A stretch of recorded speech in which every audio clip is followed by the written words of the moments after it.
Tuhan bersamamu. Dan bersama rohmu. Inilah Injil suci menurut Santo Matius. Dimuliakanlah Tuhan.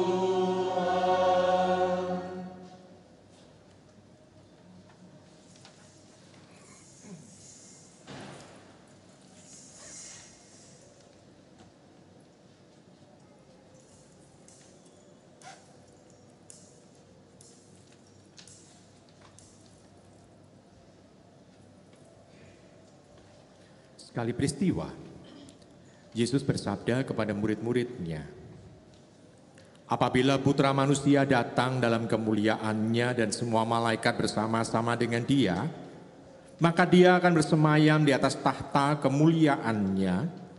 Lalu semua bangsa akan dikumpulkan di hadapannya, dan ia akan memisahkan mereka seorang dari yang lain, sama seperti gembala memisahkan domba dari kambing. Ia akan menempatkan domba-domba di sebelah kanannya dan kambing-kambing di sebelah kirinya. Raja itu akan berkata kepada mereka yang di sebelah kanannya, 'Mari, hai kamu yang diberkati oleh Bapakku, terimalah kerajaan yang telah disediakan bagimu sejak dunia dijadikan. Sebab ketika aku lapar, kamu memberi aku makan. Ketika aku haus, kamu memberi aku minum. Ketika aku seorang asing, kamu memberi aku tumpangan. Ketika aku telanjang, kamu memberi aku pakaian. Ketika aku sakit, kamu menjenguk aku. Ketika aku dalam penjara, kamu mengunjungi aku.' Lalu orang-orang benar itu akan berkata kepadanya, 'Tuhan, kapan kami melihat engkau lapar dan kami memberi engkau makan, atau haus dan kami memberi engkau minum? Kapan kami melihat engkau sebagai orang asing dan kami memberi engkau tumpangan, atau telanjang dan kami memberi engkau pakaian? Kapan kami melihat engkau sakit atau dalam penjara dan kami mengunjungi engkau?' Raja itu pun akan menjawab mereka, 'Sesungguhnya aku berkata kepadamu, segala sesuatu yang kamu lakukan untuk salah seorang dari saudaraku yang paling hina ini, kamu telah melakukannya untuk aku.' Lalu raja itu akan berkata pula kepada mereka yang di sebelah kirinya, 'Enyahlah dari hadapanku, hai kamu orang-orang terkutuk. Enyahlah ke dalam api yang kekal yang telah disediakan untuk iblis dan malaikat-malaikatnya. Sebab ketika aku lapar, kamu tidak memberi aku makan. Ketika aku haus, kamu tidak memberi aku minum. Ketika aku seorang asing, kamu tidak memberi aku tumpangan. Ketika aku telanjang, kamu tidak memberi aku pakaian. Ketika aku sakit dan masuk dalam penjara, kamu tidak menjenguk aku.' Lalu mereka pun akan berkata kepadanya, 'Tuhan, kapan kami melihat engkau lapar atau haus atau sebagai orang asing atau telanjang atau sakit atau dalam penjara dan kami tidak melayani engkau?' Ia akan menjawab mereka, 'Sesungguhnya aku berkata kepadamu, segala sesuatu yang tidak kamu lakukan untuk salah seorang yang paling hina ini, kamu tidak melakukannya juga untuk aku.' Orang-orang ini akan masuk dalam siksaan yang kekal, tetapi orang benar masuk dalam hidup yang kekal." Demikianlah sabda Tuhan.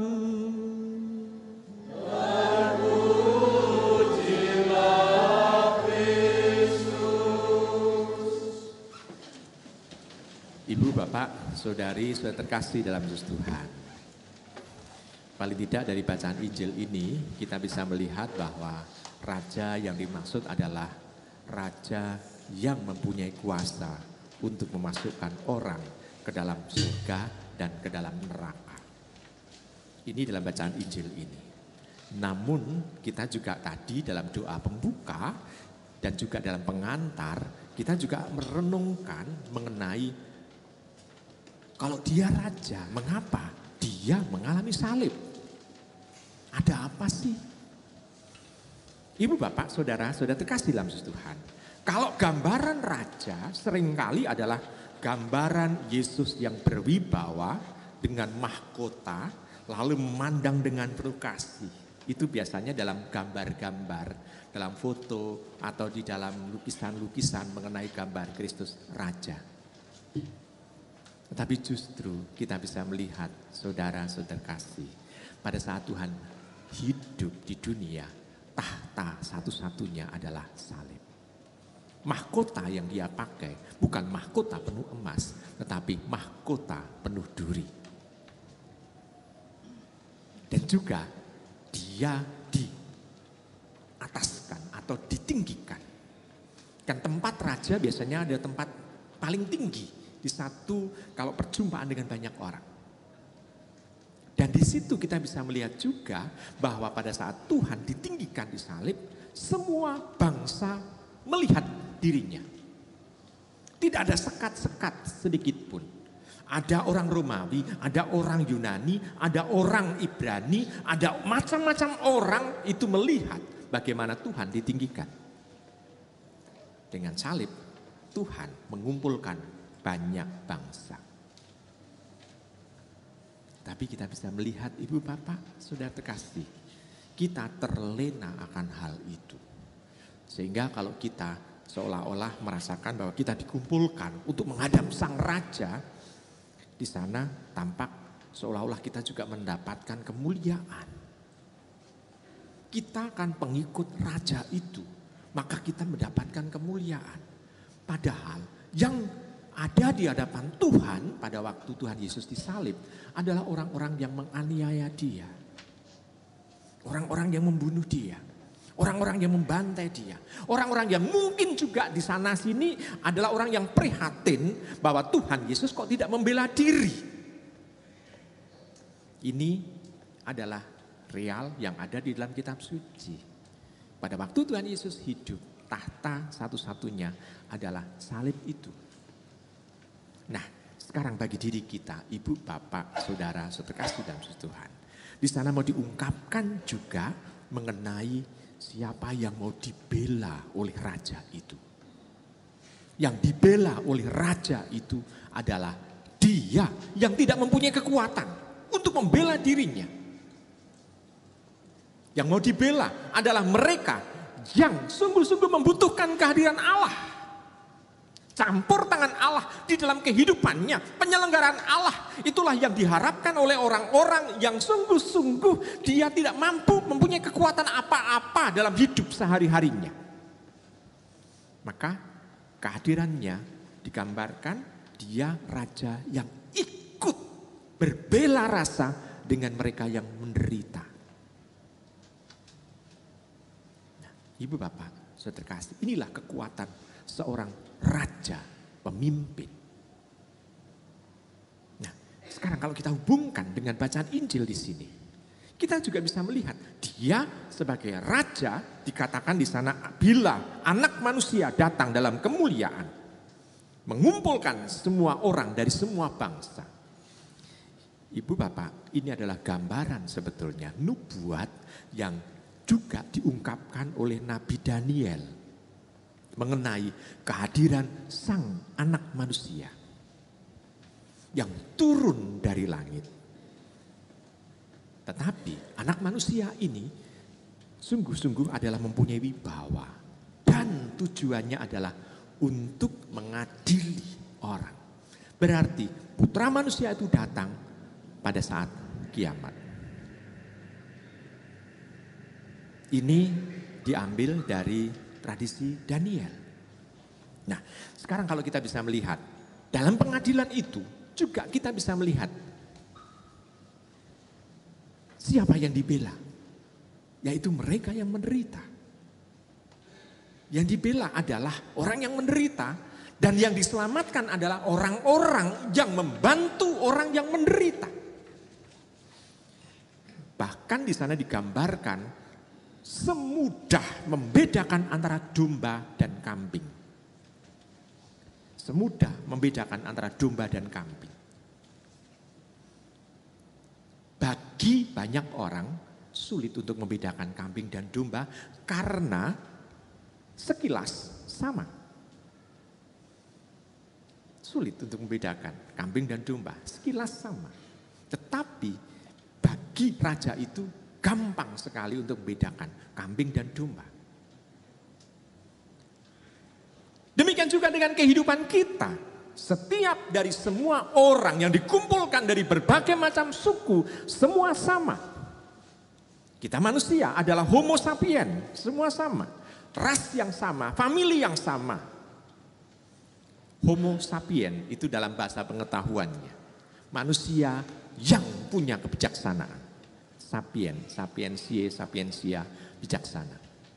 Homo maksudnya manusia. Bukan homo gay, bukan ya. Tapi homo dalam bahasa Latin adalah manusia yang bijaksana. Ini ras kita. Baik itu putih, pucat, hitam. Semuanya sama. Rasnya homo sapien.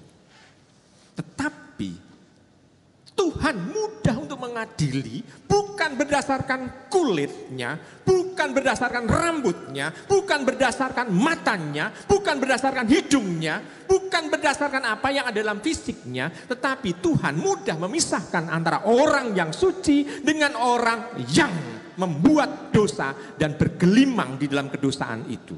Semudah itu Tuhan memisahkan seperti domba memisahkan dengan kambing. Padahal itu adalah dalam hati orang, kedalaman orang itu. Maka kita bisa melihat ibu bapak, saudara terkasih, kekuatan sang raja ini sungguh luar biasa.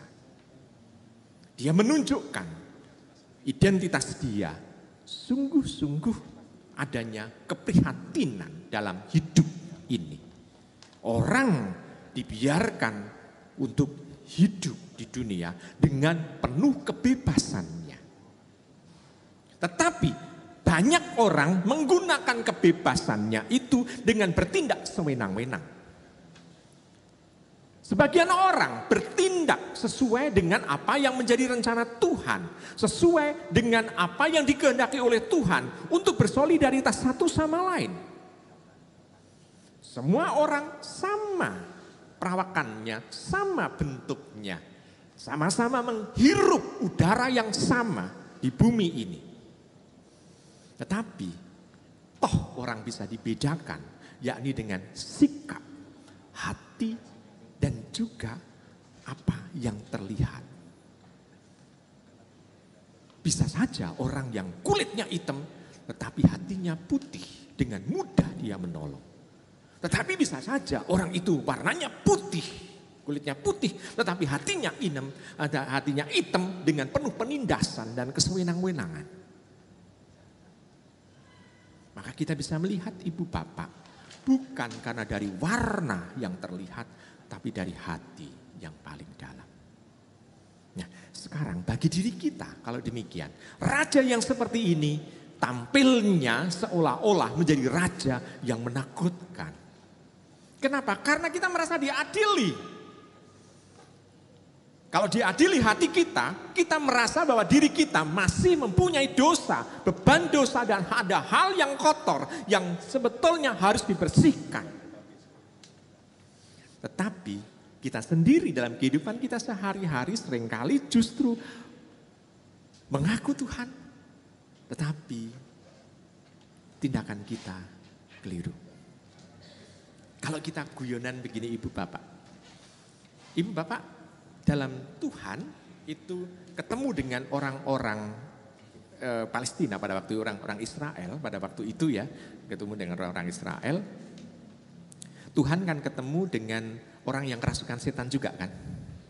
Pada saat ketemu dengan orang kerasukan setan juga, setan mengakui bahwa Yesus adalah anak Allah kan. Betul ya? Anak Allah. Anak Allah yang hidup, satu-satunya anak Allah yang hidup. Kira-kira setan melihat enggak kalau Allah itu esa? Atau Allah itu tiga? Esa kan? Karena dia putra Allah yang hidup dan ini adalah satu pribadi. Allah melihat itu, betul? Setan melihat itu kan? Setan melihat itu. Berarti setan percaya pada monoteis kan? Betul? Tetapi sikapnya dari setan itu, apakah dia yang melihat bahwa Tuhan itu adalah esa Allah itu adalah esa, sikapnya memperlihatkan itu. Dia justru melakukan tindakan yang menjauh dari Allah. Berarti kita bisa melihat ternyata orang yang monoteis, ada yang istilahnya itu merasakan bahwa dia monoteis ala setan. Artinya apa? Percaya, mengaku Allah esa, tapi tindakannya memperlihatkan apa? Kesewenang-wenangan.